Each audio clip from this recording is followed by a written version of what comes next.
Was Darkness about to defeat Jaden, Zero and Infinity by TGS Anime? Now, I'm actually really surprised that he has not broken 1 million subscribers, because honestly, he is amazing. Usually I save this towards later in the video.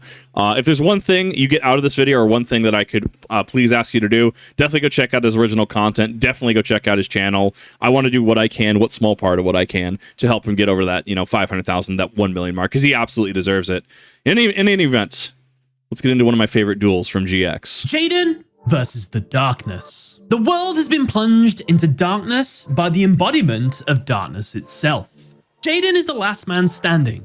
Can he defeat this unstoppable force, wielding the powers of nothingness and infinity? Spoilers? Yes. But it was a hard-fought victory. Yeah, it could have gone either way. So it makes me wonder, with how powerful the Darkness's deck is, with any alternative plays, could the outcome of the duel have been different? But before we answer that, the more important question is, what the hell is that skeleton got in his hand? Whoa, It's what? today's sponsor. Figures Yu-Gi-Oh! Wave 1 and Wave 2 have been collected. Now, Wave 3 is here, featuring Joey Wheeler and his most iconic monsters. What are figures? Well, they're magnetic pixel art you can display anywhere. And guess what? They don't just have Yu-Gi-Oh! They have a lot of different franchises. Guaranteed that at least one of them is something you can enjoy. Start your quest today and maybe even get lucky and find an ultra rare gold chase variant in one of your packs. Now is definitely the time to get involved, because the next set coming out has all three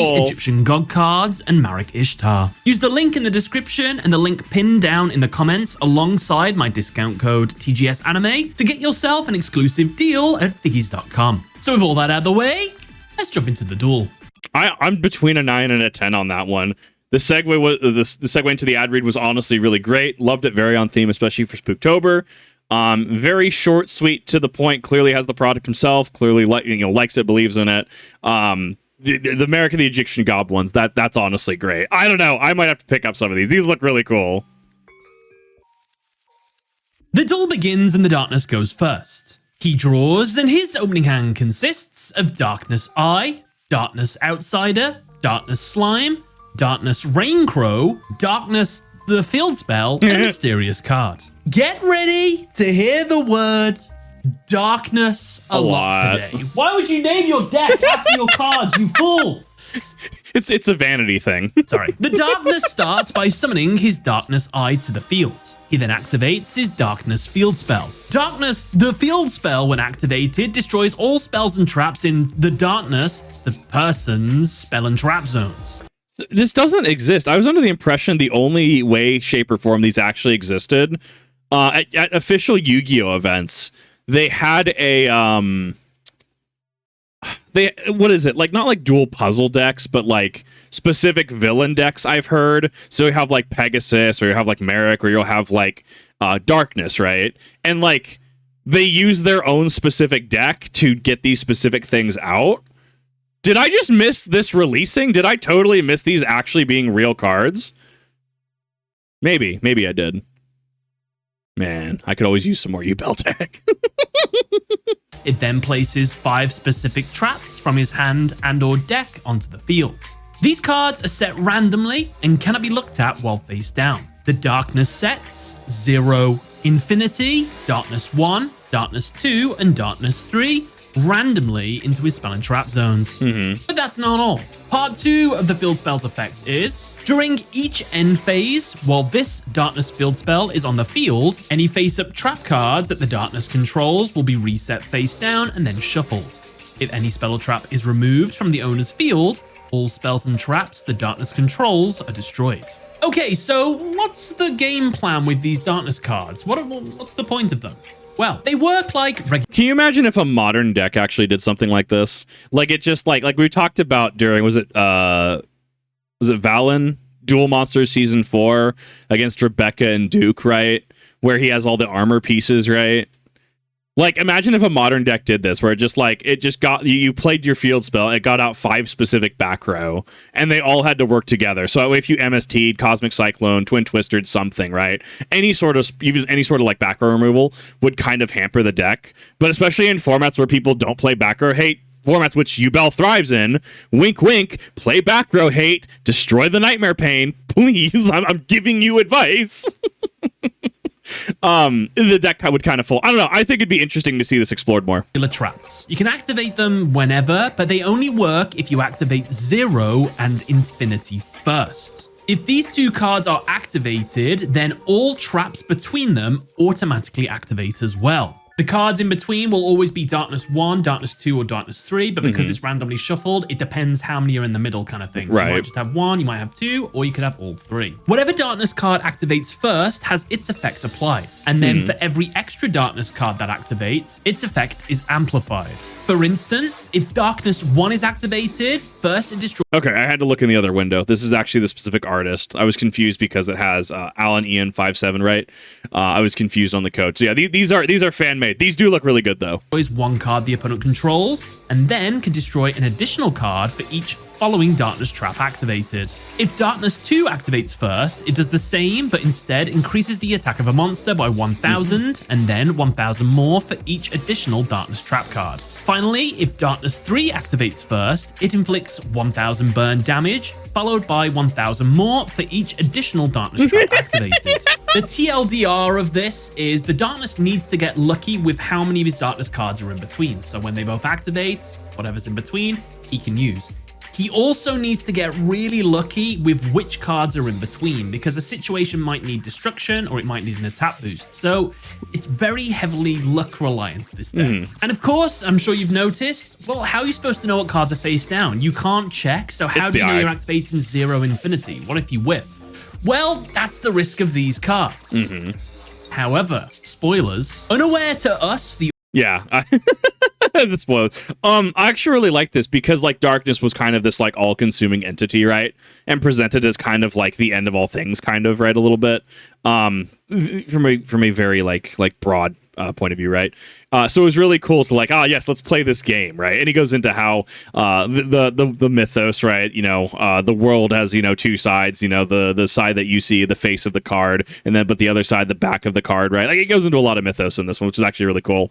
But even then, like a being of such power, right, is still playing a game, and I very much liked it. Audience and Jaden himself is that the Darkness's monster, Darkness Eye, has the effect once per turn during either player's turn. You can look at all set spells and traps you control, ignoring the effects of Darkness. As well, if it's in face of attack position during his standby phase, he can normal summon one monster without tributing. Well, basically, the Darkness knows what's face down on his field every turn while that Darkness Eye is on the field. We don't know, the audience. Jaden doesn't know. He never declares he's activating this effect, which is very, very naughty, the Darkness. But, yeah. No. See, Jaden didn't ask to read the card. That's completely fair, right? It's like if you played something like Invoked Kaliga, right? And your opponent, and you know, like your opponent doesn't read it, right? And then your opponent tries to like, you know, go off on like wombo combo link chain. You're just like, nah, one summon per turn, bro. And it's like, what do you mean?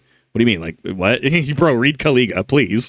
Fun fact, it's Jaden's turn, and he draws. His opening hand consists of Elemental Hero Sparkman, Relationship, Effect Shut, Astral Shift, Hope for the Future, and Hero Barrier. Jaden starts by summoning his Elemental Hero Sparkman to the field. He moves straight into his battle phase and attacks Darkness Eye. In response, the Darkness activates one of his set cards. He activates 0, followed by Infinity. Now, all set cards between 0 and Infinity activate. Only one card is between them, Darkness 1. Its effect activates, destroying one card on the field.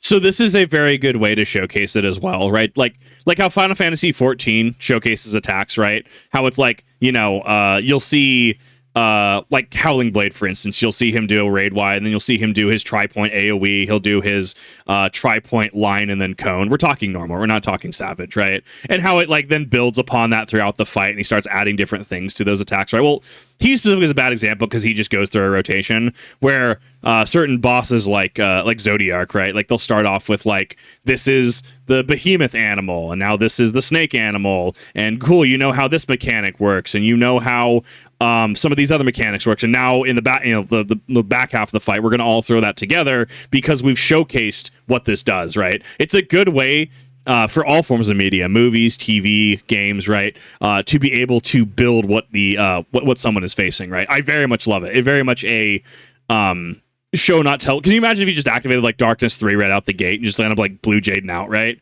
Like that doesn't really have stakes. This is a good way to build up the story and tension. He destroys Sparkman. Jaden moves into his main phase 2 and activates his spell Relationship. Since a monster he controlled was destroyed this turn, he can special summon an elemental hero with equal attack to the destroyed monster from his hand or deck. He summons elemental hero Necroshade from his deck into defense. Jaden sets his hero barrier face down and ends his turn. As the end phase occurs, Night Shroud's field spell resets all his traps face down and then shuffles them. Now, I'm actually going to have to give the Darkness huge shenanigans for this because Jaden has a card called Effect Shut, which can negate the effect of a monster, activates its effect. So if he would have known this from the start, he could have used that to destroy Darkness Eye and get it on the field, and we would have taken a good lead in the duel because the Darkness wouldn't have been able to use his face downs. So, I mean, he could have, but he'd be whiffing a lot of the time. Right. So, yeah, huge shenanigan to the Darkness. We should have been made aware of that. That's really bad. Poor form. It's back to the Darkness, and he draws Darkness Destroyer. As the standby phase occurs, Darkness Eye's second effect activates, allowing him to summon a high-level monster without cost. He summons the Darkness Destroyer he just drew. Its effect is it cannot be special summoned. This card can attack twice during each battle phase. Was this actually Legendary Collection GX? Did I actually miss this coming out? Destroyer. Really? Yep, TCG player. Wow, okay. I'm gonna have to pick up copies of this. If this card attacks a defense position monster, inflicts piercing battle damage. Yeah, I mean, like, the restriction cannot be special summoned, bro.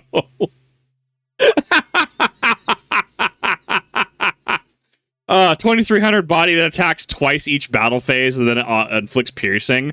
I don't know. I think it's kind of hot. I think it's kind of cute. I'm also biased towards fiends, okay? Whether it's evil heroes, Yubel, I have shown my bias that I like fiends. Dragons are kind of secondary, whether that's Blue Eyes or whether that's something like Branded, right? Oh man, this would be really fun to play in casual, right? Like a more casual powered down meta, because this does require 2 tributes, right? It is a level 7, it looks like. Yet again, the Darkness looks at his set cards using Darkness Eye without Jaden or us knowing. With this knowledge, he activates his 0 followed by Infinity. The cards in between activate. This time, all 3 Darkness cards are activated.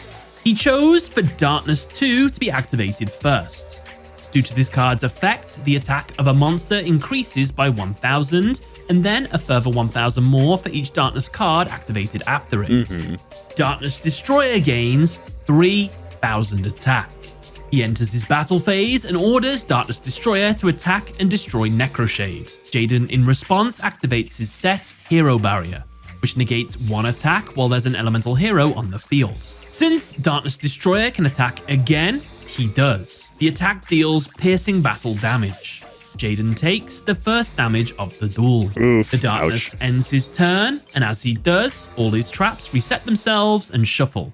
As well, Darkness Destroyer's attack returns to normal. Okay, fun fact, the Darkness had 3 options to go for game here, and weirdly enough, all 3 of them wouldn't have worked because the option he went for makes the most sense. He's got a monster that can do double attack and piercing battle damage, increase his attack by 3000, double attack into the monster to go for game.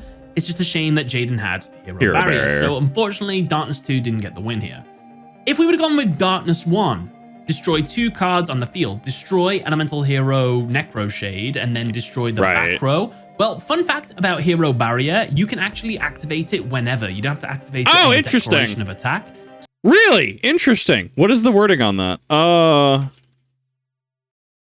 having to look that up because that's actually a relevant interaction. Hero Barrier. Negate one. Yeah, so spell speed 2, normal trap. Negate 1 attack for an opponent's monster. You must control a face of elemental hero monster dissolves its effect. That's a wild ruling, actually, because this implies that you're being attacked, but it doesn't. It specifies verbatim: negate 1 attack for an opponent's monster. Period. End of the effect. Right. Restriction: you must control an elemental hero monster to resolve this effect. That is a wild piece of hero tech. So Jaden could have chained this, and then he could have stopped one of the attacks, and then he would have taken 2300 damage to the face, and still would have survived. So what's the ruling on that, though? What's the ruling if you pop Hero Barrier in advance, but then like your opponent attacks with like, I don't know, let's say your opponent has a Darkness Destroyer and like a Raviel Lord of Phantasms on board, right? Just 2 fiends, right? And like you want to stop, say, Raviel because 4K body, right? So like, do you get to pick and choose what attack you negate? Negate one attack from an opponent's monster? And like you can kind of hold on to it like a floating action, so to speak. Because like, let's say, yeah, like you have Darkness Destroyer. Darkness Destroyer attacks first, attacks 1. Darkness Destroyer attacks 2. Raviel attempt to go for game. Actually, Hero Barrier's effect. I'm going to negate that attack. Does it float?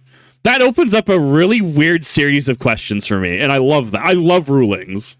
The third option, if the Darkness used Darkness 3 to deal 3,000 damage to Jaden.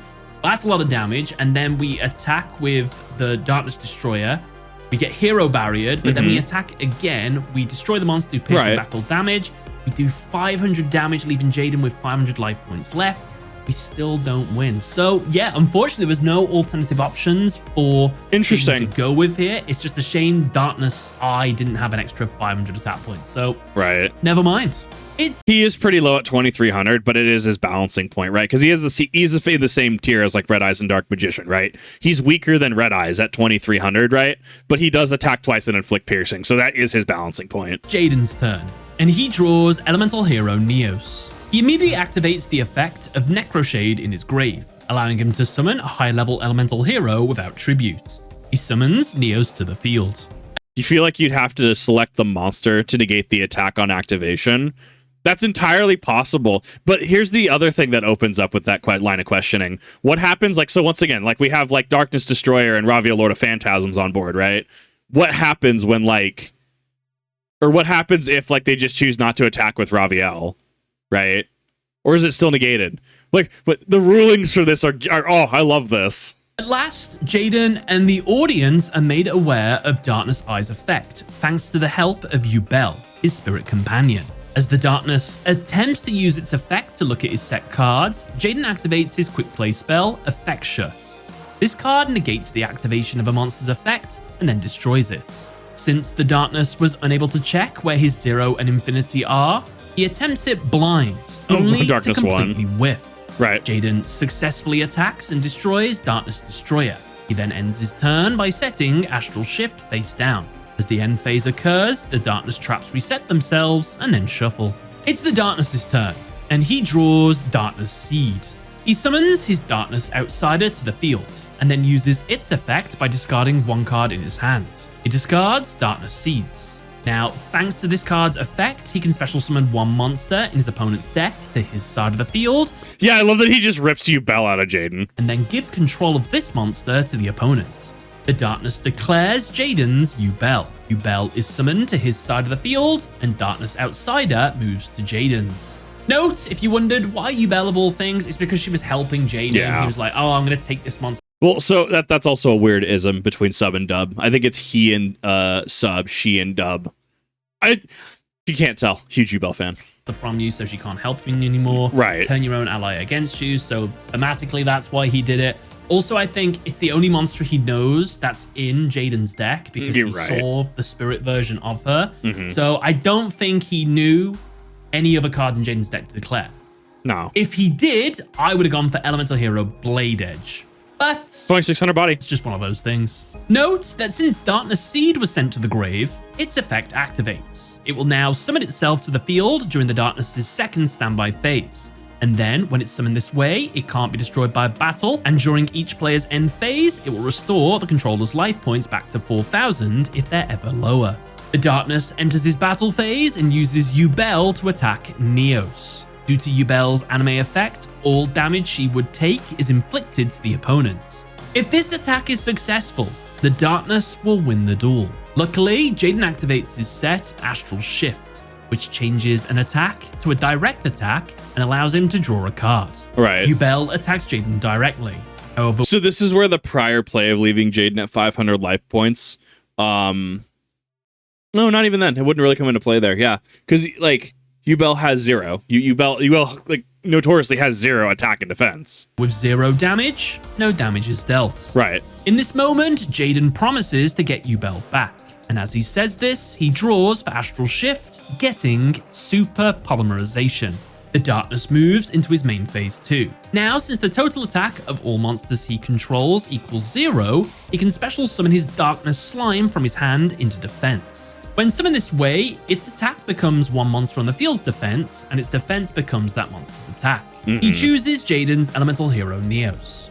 If you wondered, couldn't he have summoned this before the battle phase attacked? No, he can only summon this monster into defense, unfortunately. Okay, as the end phase occurs, something weird happens.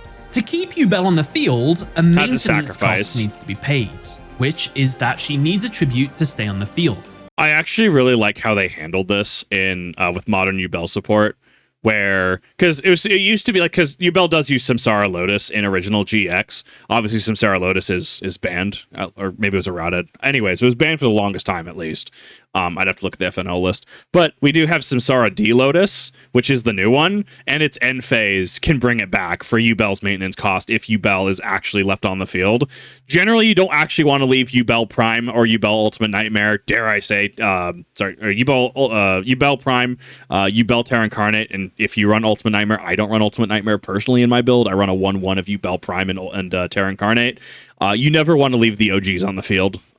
That's very much something you try to either link away or even like Ixie into, right? So if you have like a Spirit of Yu-GiOh on board and a Yu-GiOh, you can go for Gustav Cannon, you can go for Varudris, which is a very popular one because of the Omni Negates. Even Double A Zeus, right? The big Gundam mech, but you don't actually ever want to leave it on board because even though you have a built-in way, and I like that they left the built-in way of Samsara D Lotus to deal with that maintenance cost, you try to avoid it at most cost, right? Especially when you can like end your turn with like a Phantom. We still are at one Phantom. Yeah, Phantom is dumb. Because Phantom can contact Fuse from Grave. So you just send your Yu-GiOh Prime and your Yu-GiOh Terra Incarnate back into the deck to contact Fuse into Phantom. It's so stupid.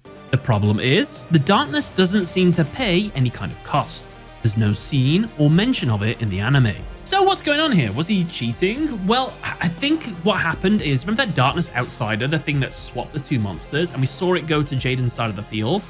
I can only assume, since it's still tethered to Yu-GiOh, and it's technically the Darkness's monster, even though it's on Jaden's side of the field, anime logic, to pay the cost, Yu-GiOh tribute Darkness Outsider.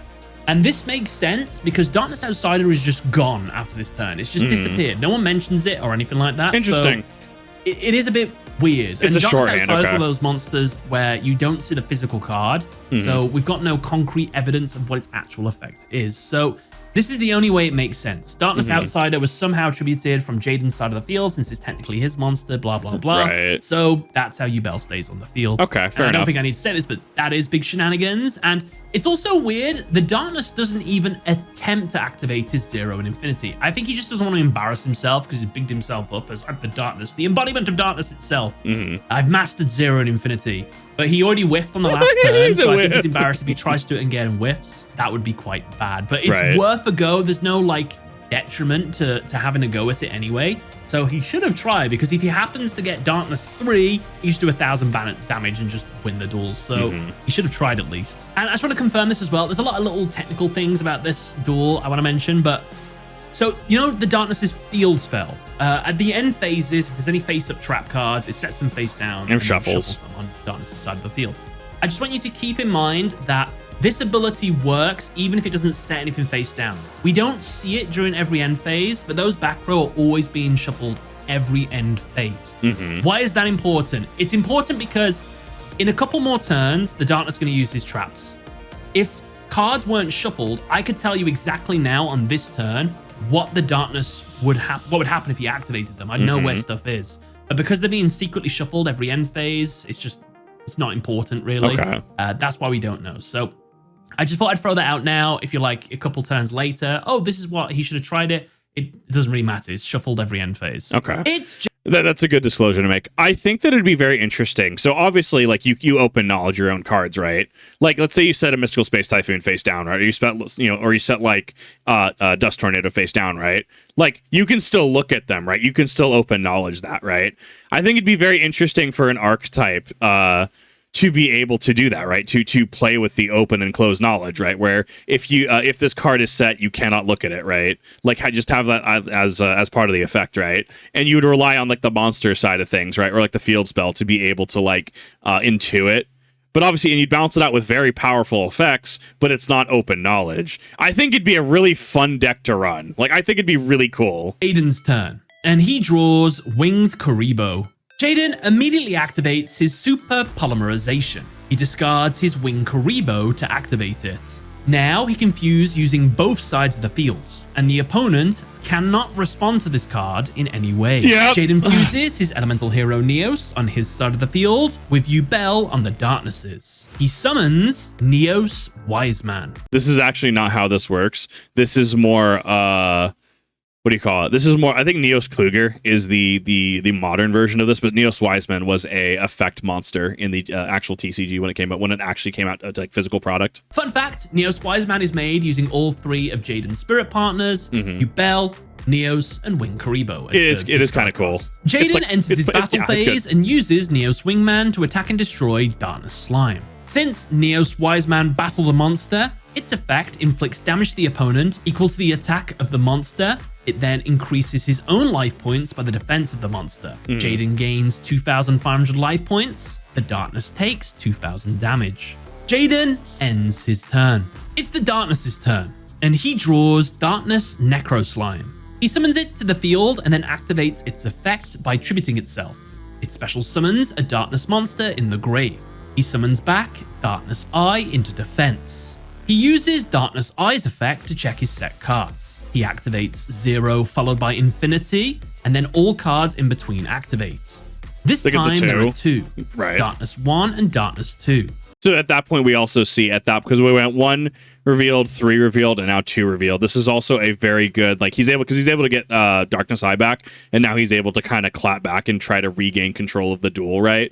It's a very cool back and forth. He activates Darkness 1 first, so that he can destroy a card on the field. He attempts to destroy Neos Wiseman. However, Jaden reveals Neos Wiseman can't be destroyed by card effects, and so the darkness ends his turn. As he does, the field spell resets his traps and shuffles them. This is the anime. You don't have to declare what your cards are doing. You do have to declare when you activate cards, of course, but I think this is good getting back at the darkness for not revealing his ability to see what his face downs were with Darkness Eyes. So well done, Jaden. I thought that was quite clever. It's Jaden's turn, and he draws Quick Summon. Jaden moves straight into his battle phase and uses Neos Wiseman to attack and destroy Darkness Eye. Darkness Eye is destroyed, and due to Neos Wiseman's effect, Jaden gains 1,000 life points. No damage is dealt, however, since Darkness Eye had 0 attack. Jaden ends his turn. Now, eagle-eyed viewers might have said, wait a minute, Darkness had Darkness Eye on the field, and he never even attempted to use his 0 and Infinity. He knows what's face down. Why didn't he do that? Well, I can only assume he checked without us, the audience, seeing it in the actual footage. That 0 Infinity are next to each other, so therefore there's no darkness cards in between. That would make sense. And he saw either there was nothing between 0 and Infinity, so there was nothing to be activated, or whatever it was face down wouldn't have helped, because Darkness 1 to destroy a card doesn't help. Darkness 2, well, he would have had to have had Darkness 1, 2, and 3 in the middle to get the best benefit, to increase it by 3,000, but he left his monster in defense, so it didn't really matter anyway. And dealing burn damage, I mean, we could have done a bit of damage, but not enough to win because Jaden's at 4,000 life points. So I mean, it furthers game state though. I assume he just looked and it just wasn't worth activating. It's the Darkness's turn, and he draws a mysterious card. As the standby phase occurs, the effect of Darkness Seed in the grave finally resolves, since it's been there for 2 turns. It summons itself to the field. Now, while on the field, every end phase, the Darkness's life points, if lower than 4,000, will become 4,000. Wild. Unfortunately, with no way to go on the offensive, the Darkness ends his turn. As he does, his life points increase to 4,000. It's Jaden's turn, and he draws Cocoon Veil. Jaden moves straight into his battle phase and uses Neos Wiseman to attack Darkness Seed. While it can't be destroyed by battle, the Darkness still takes the damage. As well, Neos Wiseman's effect deals effect damage to the Darkness and then restores Jaden's life points by its attack and defense. I actually really like this because it definitely is written to show that darkness as incredibly oppressive, that no matter what Jaden throws at him, because Jaden started off very much behind, and Jaden's able to kind of keep up, right? But like, you know, oh, my life points reset to 4,000 every single turn, right? Like everything Jaden is throwing at him, darkness is just oppressive. I very much love how this is written. Jaden sets his Cocoon Veil face down and ends his turn. As he does, Darkness Seed restores the Darkness's life points back to 4,000. It's the Darkness's turn, and he draws Darkness Bramble. He tributes Darkness Seed to summon Darkness Bramble. Darkness Bramble has the effect to absorb the effects of the monster used for its summon. So it has Darkness Seed's abilities that it can't be destroyed by battle, and it restores life points during the end phase. If I remember correctly, if the effect was negated, it would lose that inherent copied effect, right? If I'm understanding that correctly, it's like how I'm likening this to like something like the Winged Dragon of Ra, right? Where like this card's attack becomes whatever, right? But if it's negated, or anything with variable attack, right? If the effect is negated, and as soon as the effect's not negated, it will, as long as there's not like an active like modifier like Slifer, you know, cards in hand, right? It will become 0, right? So if you negate Ra's effect, when the effect is no longer negated, Ra will be at 0, will not be at its prior, because the stat modification was due to an effect.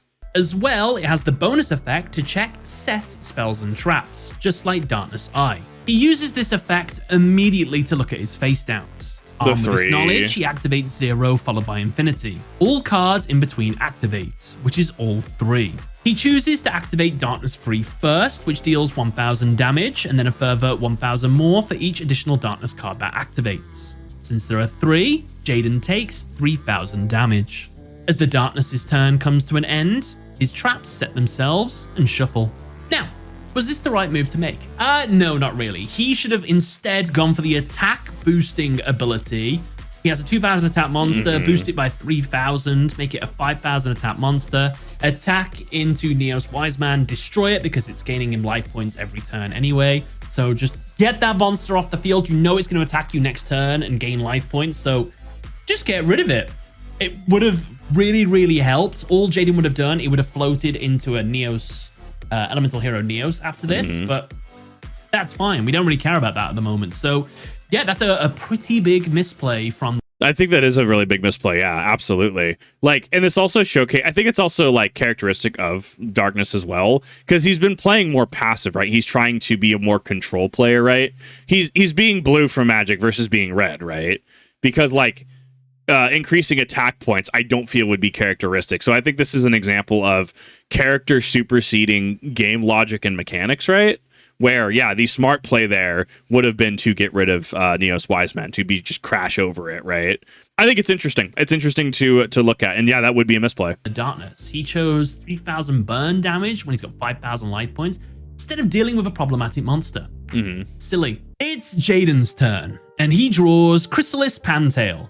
The Darkness uses his Darkness Bramble to look at his set cards. He immediately activates his 0 and Infinity, followed by all cards in between, which are 2 cards, Darkness 3 and Darkness 1. Okay. He activates Darkness 3 first to deal 2,000 damage. If this damage is successful, Jaden will lose the duel. And so at that point, it sounds like he was banking on multiple Darkness cards being between 0 and Infinity. He's thinking a turn ahead rather than thinking in the moment. He plays his Quick Summon spell, which lets him immediately normal summon a monster. He summons Chrysalis Pantail. He then activates his set Cocoon Veil, which can only be activated by tributing 1 Chrysalis monster. This turn, any damage Jaden would take becomes 0. He can then special summon a Neospatian written on that card's text from his hand, deck, or grave. Thanks to this, Jaden takes no damage from Darkness Free, and then summons Neospatian Dark Panther. Jaden moves into his battle phase and uses Neos Wise Man to attack Darkness Bramble. However, the Darkness activates the effect of his Darkness Raincrow in his hand. When an opponent's monster declares an attack, he can send this card from his hand and 1 face-up Darkness Bramble he controls to the grave to special summon Darkness Neosphere from his deck. Darkness Neosphere is the Darkness's ace monster. Its effect is it cannot be normal summoned or set. It inherits the effects of Darkness Bramble on summon. So it can, once per turn during either player's turn, look at all set spells and traps you control, gain life points during the end phase if less than 4,000, As well, it has the effect to, once per turn, choose the positions of all spells and traps in your spell and trap zone. And I think it's really interesting comparing and contrasting this design to Yu-GiOh, actually.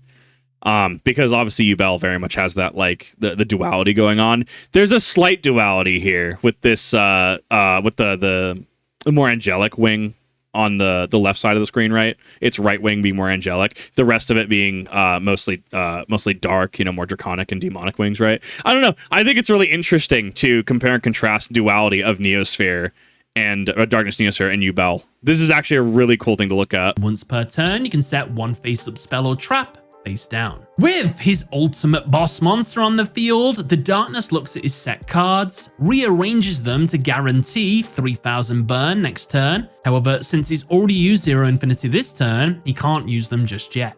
Jaden, knowing he'll lose on his next turn, activates the effect of his Dark Panther to make its stats and effect the same as one monster on the field. He chooses Darkness Neosphere. Jaden uses its effect to re-look at and rearrange the Darkness's set cards. Amazing. Making it so that there is nothing between 0 and infinity. As well, he uses the last effect of Neosphere, which allows it to set a spell or trap on the field face down. He flipped. I think that's really cool as well, actually. And this is an interaction that doesn't come up a lot. You can set field spells. That is absolutely a thing you can do, right? Yeah. Why would you ever set your Magical Meltdown? Why would you ever set your, whatever, right? Why would I ever set my Nightmare Throne, right? Technically, you could, if there's an effect that says, to set, I think, give me a second. Would Spirit of Yu-GiOh be able to set that, actually? Spirit of Yu-GiOh. I have to check the wording again on it. Of course, that text is way too small, and of course I can't read it. Come on, Kip, you know better than that. Look at the actual official site. When an opponent, you say someone wants to return. If this card is special summon, you can add to your hand or set one spell trap from your deck that mentions Yu-GiOh. I'm pretty sure Nightmare Throne does, right? Nightmare Throne, Neuron. Yeah, it says quote-unquote Yu-GiOh. Specifically, you can add to your hand one quote-unquote Yu-GiOh monster from your deck graveyard banishment. So you could hypothetically use that to add and set Nightmare Throne. This is the interaction that never comes up, but is absolutely a mechanic, right? Like, to be able to just set the field spell, right? It's still in the slot, right? But it's a set card, right? It is undetermined. It's also very poetic, as Darkness talked about the front face of the card and the back face of the card, right? In terms of duality of the universe and stuff. Very good. The Darkness's field spell face down. Now this is a 5D move. This is big brain. Why? Because it has put the Darkness in an absolute pickle. Because with the field spell face down, now if he wants to use his back row, he has to activate his field spell, but by doing that, the field spell destroys all spells and traps on the field. So if he activates the field spell, he destroys the very cards he's trying to activate. So that means Zero Infinity and the Darkness traps are completely shut out this duel for the rest of the game. And man, it'd be really cool if they had a giant Trunade. As I'll mention this, why does Darkness Neosphere have that really random ability where it can... Actually, I take that back. No, because the spell and trap cards zones are full. So even then, unless you have a giant Trunade on legs, like an actual monster version of that wouldn't even work. That is disgusting. Set a spell or trap face down. That seems tailor-made to ruin the Darkness's day. It's like tacked on. I guess it's there because if the Darkness activated one of his traps and it was, say, not 0 or infinity, you could be like, oh, hold on. I'll set that back face down and I'll try a different one. That's probably why it has that effect, even though Neosphere can check everything anyway, so yeah, it just sucks they happen to have that ability with Dark Panther on the field. Jaden ends his turn by setting Hope for the Future face down. And unfortunately, I have to say, Jaden, you cheated here, unfortunately.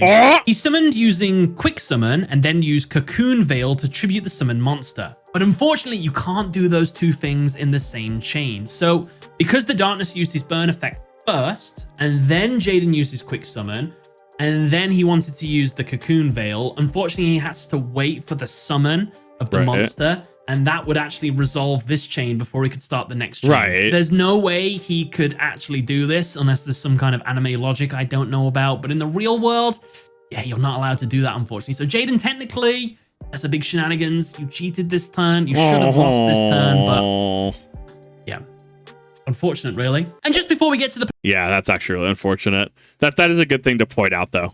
Yeah, that's wild. Ultimate turn, don't forget to subscribe. It means a lot, and I really appreciate it. It's the Darkness's turn, and the penultimate turn of the duel. He draws and gets a mysterious card. The Darkness moves straight into his battle phase and orders Darkness Neosphere to attack and destroy Jaden's Neos Wiseman. The play is successful. Upon being destroyed by a battle, Neos Wiseman's final effect activates. By banishing Yubel from his grave, he can summon Elemental Hero Neos from his grave. With no further plays, the Darkness ends his turn. This is his last turn. I assume he had nothing good in his hand to play as well, but he does have quite a few dead cards in his hand that are mysterious. I wonder what they were. Would they have helped? I wonder. It's clearly they're just all Exodia pieces. Clearly he just drew the bricks. Oh my god. Yeah, it is a very unique and identifiable feeling when you're out of gas and you're like, attack, swing, main 2, end, sure, pass, go to you. Like, when you're just so out of gas and it devolves into a slap fight. Jaden's turn, and the final turn of the duel. He draws and gets polymerization. With all the pieces in place, Jaden goes for his ultimate play. He activates his set, Hope for the Future. Now, by discarding a copy of Polymerization from his hand, while he controls an Elemental Hero Neos, he can send as many materials listed on a fusion monster from his deck to the grave. He chooses to summon Elemental Hero Divine Neos. He sends Neospatians Flare Scarab, Aqua Dolphin, Air Hummingbird, Grand Mole, and Glowmoss to the grave. This is a very good collaborative summon. Like, there's a lot of like poetry and a lot of themes going on throughout the duel. Darkness is, face down, field spell face down, kind of thwarting it. You could argue that, the darkness consuming itself, the darkness being its own downfall, right? Yubel being ripped out from Jaden to Super Poly, events of him being the Supreme King, creating Super Poly, being able to use it to save his friend, right? Like, there's a lot of poetic elements in this. Jaden performs a Divine Contact fusion. He fuses his Neos on the field with the 6 Neospatians in his grave by shuffling them back into the deck. He summons Elemental Hero Divine Neos. Divine Neos' effect is Jaden can banish a Neospatian in his deck to increase this monster's attack by 500. Then, this card gains that monster's effects during this turn. Jaden banishes all 6 of his Neospatians, absorbing all their effects into Divine Neos and gaining 500 attack for each one. Now, the only one that's really important to the story, like who cares about the other Neospatians, we'll talk about that in a minute, is the Flare Scarab. It increases the attack of his monster by 400 for every spell and trap the opponent has. So, now with an 8,400 attack Divine Neos, Jaden enters his battle phase, attacks Darkness Neosphere. It deals enough damage to win the duel. I mean, I guess like Air Hummingbird could have been a thing, right? I think I saw it in there. But it's definitely one of those things where like I feel like that might just be dirtling. That might be a win more play. And with that, Jaden is the winner. What's that? There's still some more shenanigans to go. Oh, what now? Technically, since Jaden absorbed all 6 Neospatians, that means Divine Neos also had the effect of Glowmoss. I don't mean to be well, actually, but unfortunately, Glowmoss has a rather annoying ability. Its anime effect is, when it attacks or is attacked, the opponent draws 1 card. If the card drawn is a monster, the battle phase ends. If it's a spell, this attack becomes a direct attack. If it's a trap, this card is switched to defense. This effect isn't optional, it's mandatory, which means Jaden had to activate this effect when he attacks since he absorbed the ability of this monster. I assume it was shorthanded. I assume that because tension, right? Like how Yubel had maintenance cost earlier and that got rid of Darkness Outsider, shorthand off screen. I feel like this, you could argue that this is a little bit of a miss, right? Like a little bit of a misplay when writing, right? Much like, I think it's done for pacing. I think it's sacrificing pacing and writing for the set piece and the feel, right? I feel like it's very much the duel is taking precedent over mechanics. So that's a couple times this duel where it like something was kind of shorthanded. Like you can kind of like mentally shorthand it, but like if this was like actual play, right, this would absolutely be called out. Like this effect is mandatory. You must allow me to draw. I must get a card, and we must confirm what the card is. So technically, there was a 2 in 3 chance that he could have lost this duel. So yeah, technically a little bit of shenanigans there. I'm just hoping that Jaden maybe could have chose which effects he gains or something, but it wasn't stated on the card or anything like that. So overall, a great duel, but when you really look at it, there's a lot of shenanigans and stuff going on. And yeah, there were some opportunities for characters to win a little bit earlier, but what are you going to do? Subscribe if you enjoyed this video. Happy Spooptober to all of you, and I hope you have a great day. Check out one of these videos if you fancy. Other than that, thank you for watching. Catch you later. Honestly, I thoroughly enjoyed this, though. It's always good to go back through GX. Whenever we hit GX Season 4, I mean, I very much have a love of Season 3 and Season 4. Very good, very awesome. I loved it. In regards to the chain situation, as Darius, so the question was posed, could you cast Skeleton Chain first and then quick summon to fulfill the defensive requirement? To which Darius does clarify, no, you have to pay the cost tributing the monster first, because the monster is not technically summoned yet. It could not be tributed for the effect. I do want to bring up this, because this is still like we start to see the modern game forming here, right? Like chain rules should have existed, right? It's not quite, Duelist Kingdom. It's not quite Battle City, right? I mean, we very much have a rule set, right?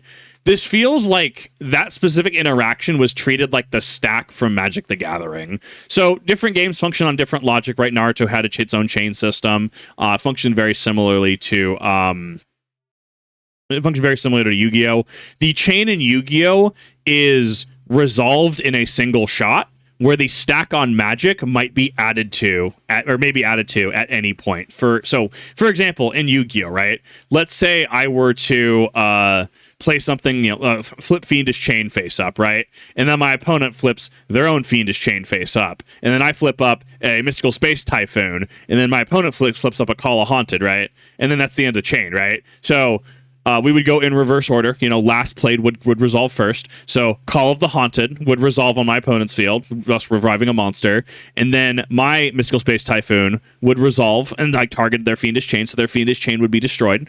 And then their Fiendish Chain would technically resolve, but since it's not on the field because it was a continuous, it doesn't really do anything, right?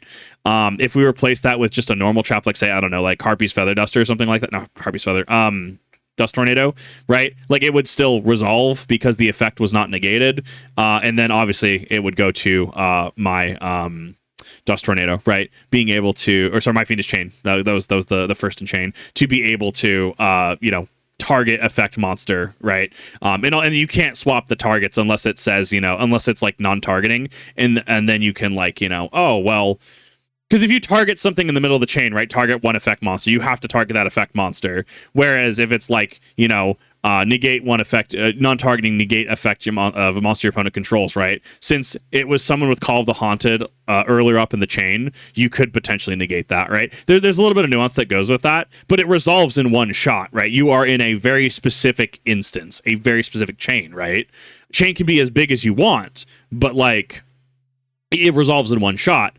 So when we talk about the stack from Magic, let's say I was going to use something like Lightning Bolt, right? And then my opponent casts Counterspell, and I cast Lightning Bolt again, and then they cast Counterspell, and we do this again, Lightning Bolt, Counterspell, and then, right, in something like that, right? So, yes, my opponent, the last card played would resolve first, they would Counterspell, and then I'm trying to remember, Counterspell would activate, it would resolve, and then we're able to, with priority player going first, we're able to add back to it.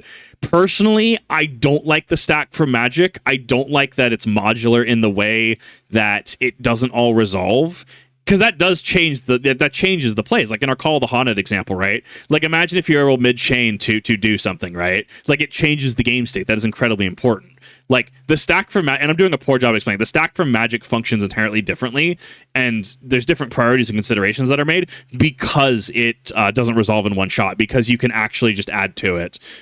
So I look at that. I feel that specific interaction with Cocoon Veil, I feel that specifically functions potentially more like the stack from Magic, where the card, well, even then I can't even say that, because like it feels like being able to emergency summon resolves first, and then the Cocoon Veil activates, right? And then it's using it but like if it was in the chain, yeah, like Crystal's Pantail would not have been on the field, therefore no relevant sacrifice target is there, right? Like the cost is not there on board.